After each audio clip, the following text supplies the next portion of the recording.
Hello, everyone, and welcome to the first installment of Hashtag Remember. I'm your host, John Nelson. In Hashtag Remember, we want to continue to honor fallen firefighters and all of those affected by a line of duty death by turning the spotlight on the people and the resources available to navigate the difficult waters of an LODD. In our first episode, entitled Keeping Your House in Order, we have the National Fallen Firefighters Foundation's Ian Bennett. Since 2001, Ian has worked with the National Fallen Firefighters Foundation on programs such as Taking Care of Our Own and Uniformed Outreach. He is also part of the command staff for the National Fallen Firefighters Memorial Weekend, which is held every October at the National Fire Academy. In April of 2020, after 33 years and 3 states worth of fire service, Ian retired as the fire chief of Harrisonburg, Virginia Fire Department. Ian's also an alumnus of James Madison University and a graduate of the Executive Fire Officer Program through the National Fire Academy. Ian, welcome to Hashtag Remember. Thanks, John. Thanks for having me. Ian, let's not mince words. Firefighting is a dangerous profession. Every time that we get in the apparatus, it could be our last time. God forbid any of us become a line of duty death victim. But as I said in the opener, the title of today's episode is Keeping Your House in Order. What are some of the things that firefighters need to do so that they don't burden their families with additional issues on top of suddenly losing a loved one? Great issue, John, and I appreciate you all doing this and getting the word out, because this is a critical phase. When something happens, whether it's a line of duty death or a serious injury, having their house in order and having their preferences known is critical. Some of the things individually is knowing what you want to happen. We have some sample contact information. I know you'll have it on your website. We have firehero.org, which is the National Fallen Firefighters Foundation website, and all this information is on both these websites. But a sample contact information form, and have this documented. Having the contact information. Who do you want contacted if something happens to you? How do you want them to be contacted? Who should make this notification? It's usually the fire chief. Do you want some kind of religious? Is there a chaplain? Is there some kind of religious affiliation you want to make that? Are there some close people in the fire department that you want to make those notifications as well? Some of your religious preferences, your funeral preferences. What do you want to happen in a funeral? These are tough things to make the decisions on, but they're critical if something happens. Wills, life insurance policies, the documentations on those, and any special requests if something should happen to you is important to be documented. We can look at beneficiary forms. There's a lot of different benefits out there for firefighters, and we'll talk about those a little bit as we go through this. But each one has a beneficiary. Some are relegated by law, whether it's state or federal law, but some of them actually have a beneficiary form that you can state who you want to get that benefit. So knowing what beneficiary forms there are and filling out those beneficiary forms ahead of time obviously is critical. That's state, local, federal level, all that kind of stuff. And knowing what benefit information is out there, knowing those state, federal, and local benefits that you may be eligible for, and preparing for that just in case. Ian, is there a one-stop shop where we can go and access all this information? I mean, we've all filled out forms for who we want to leave stuff to, but I had no idea that there are entities at the state and federal level that could also help us out during a line of duty death. Is there a one-stop shop where we can access all that information? Absolutely. So from the federal and state benefits, firehero.org. You can go on our National Fallen Firefighters website and navigate to benefits, and it's listed by all 50 states. And it's obviously the federal goes across the nation, and then each 50 state is listed what applicable benefits are at that time. You know, most firefighters out there have already filled out all of these forms. Why is it so important to make sure that everything's up to date? Doesn't this stuff automatically update as our careers go? Unfortunately, family situations change, and we've seen pretty much stories of that where you may fill out a beneficiary form today, and then maybe, unfortunately, your situation changes where it's a divorce or girlfriend, boyfriend changes, that kind of stuff, and that's who you had dedicated as that beneficiary. Unfortunately, if that beneficiary is in paper on file with the department, then that's who's going to get paid a benefit, depending on what benefit it is. So it's critical to keep these up to date. Some people do it on an annual basis. Every January 1st, they'll pull out their forms and do it. Some do it on a case-by-case basis as it changes. But it's critical to keep them up to date, so who you want to get the money gets that money based on the beneficiary form. Ian, clearly the families of firefighters are not the only ones affected by a line of duty death. Fire departments get rocked too. What are some of the preliminary measures that a head of a fire department should take? You're correct. The impact on the department is huge. And one of the best things and the most important thing they can do is have a plan. This is no different than a fire alarm fire. And we have pre-plans, we have assignments for these types of events, and we should for a line of duty death or a serious injury as well. So a comprehensive written plan. And we have a course for that, which we'll talk about later when we talk about that and can assist that. And it covers everything. The plan needs to cover everything from notification. Who makes notification? How do you do it? Today's world's a little different than 10 years ago with social media. It used to be you could all gather and then you could go. But with Facebook and Instagram and Twitter, that dynamic has changed. So notification is critical, and timely notification to the Fire Hero family members is critical. Funeral protocols. What's your department going to do for a funeral, with levels of funerals, all that type of stuff. So it's important to have that written plan that comprehensively addresses a line of duty death or serious information. Assisting and maintaining, we talked about the up-to-date paperwork. The department can assist with that. Every January 1st, every member has to pull out their paperwork and update based on their family situation. So helping the individuals maintain that up-to-date paperwork. Knowing what benefits are available for their members, whether it's federal, whether there's a public safety officer's benefit, that's the big one. State benefits can include one-time death benefit, worker comp, funeral benefits, retirement and pension plans, health insurance, education. There's a lot of state benefits, so knowing what those are. Local departments, localities have benefits. Private, if you're a union member, the International Association of Firefighters has benefits. Fraternal organizations.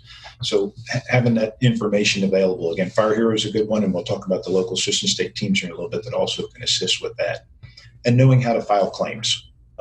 And we have a process to help with that, which I'll get to here in a little bit. But the department have a good plan of knowing how to identify these benefits and file the claims timely for them.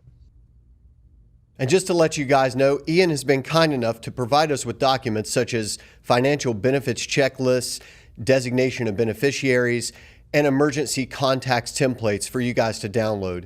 We'll have those on afterthefirepodcast.com under #remember. Again, that's afterthefirepodcast.com #remember.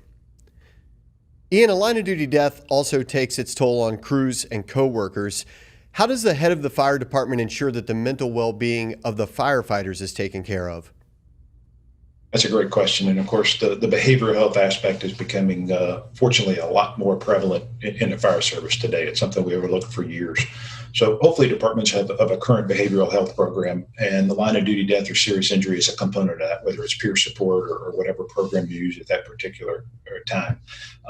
That can be in the department, that can be a mutual aid in another department, or having the resources in the community, that program established. If you need help after a line of duty death, the fallen firefighters can help.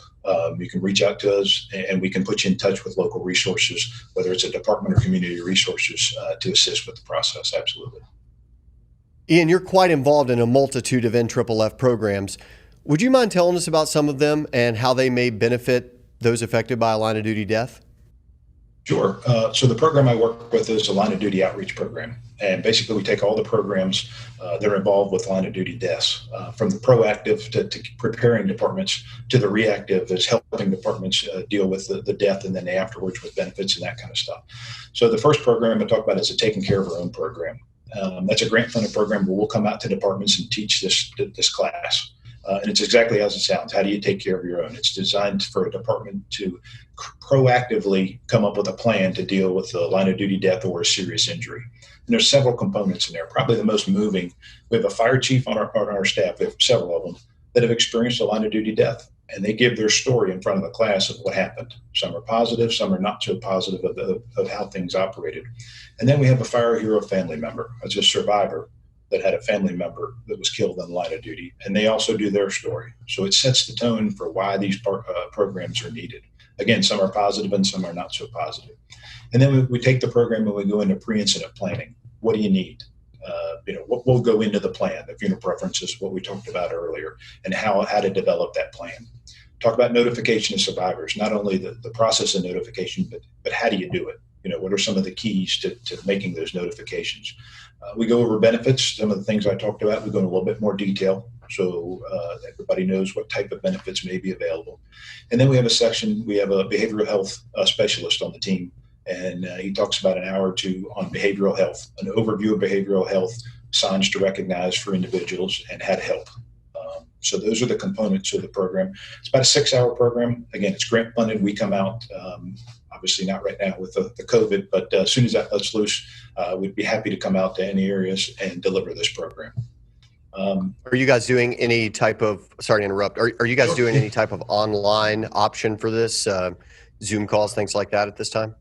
We do, through the Fire Hero Learning Network, FHLN.net. We have a course on taking care of our own. I think it's an hour or hour or two, and it's an online. And it's just a synopsis of that. It definitely doesn't replace the in-person, but it has some videos of the chief and the Fire Hero family member, and then goes an overview of that. So definitely you can check that out. Say if you go take a look at that, and then hopefully request our class, and we'll come out and do the in-person class after that. So another program is what we call our last program, the Local Assistant State Team Program. Probably about 14 years ago, we partnered up with the Department of Justice, and then we have teams in every state, or at least have an individual. We're developing teams in every state. And these teams are designed to assist in a line of duty death. The premise behind them is to help with benefits, especially the public safety officer benefit that a firefighter may be eligible if he's killed in the line of duty. But the teams are so much more than that. They can help with funerals. They can help with honor guard. They can help with behavioral health, chaplain, anything you need. They're an a la carte service. So typically what happens in a line of duty death is the state representative will reach out to that department, and some departments need nothing, especially the larger departments have internal resources to take care of it. And some need just pieces or parts of that or the entire thing. So this is on our website, firehero.org. And I coordinate all those 50 teams. You're welcome to call me anytime. And, each team has a coordinator that runs that program in that particular state. And then our other program is our Uniform Support Group Outreach Program. And it's based on their position at the time. And only someone that's been through that experience in that position can truly know what that experience is like. So the foundation develops several outreach programs to assist those individuals. The most recent and the most comprehensive is what we call our Incident Commander and Incident Commander program. And it's just as it sounds. It's for incident commanders that have lost a firefighter in the line of duty. We have about 16 incident commanders that are involved in this program, because there's 3 components to it. The main is the peer assistance.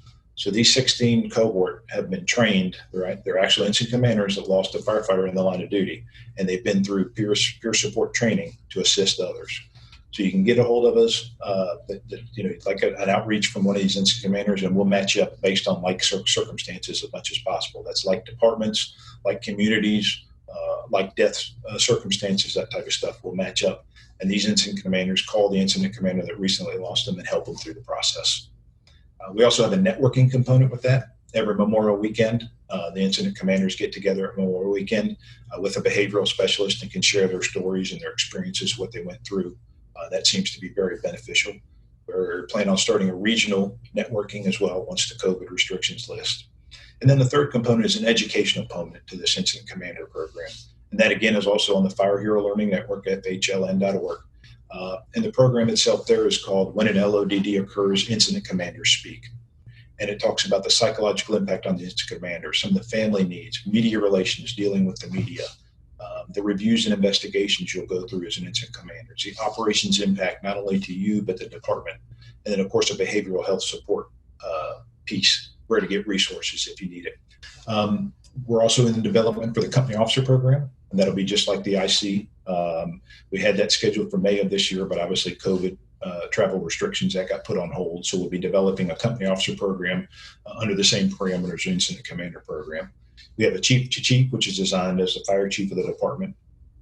Right now, we have a peer assistance program. You can get a hold of us and we'll match you with a fire chief that's lost a firefighter in the line of duty. And then we have a networking piece of that as well in Memorial Weekend.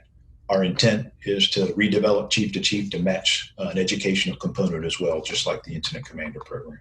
And then lastly, we have a coworker program, and that's at Memorial Weekend.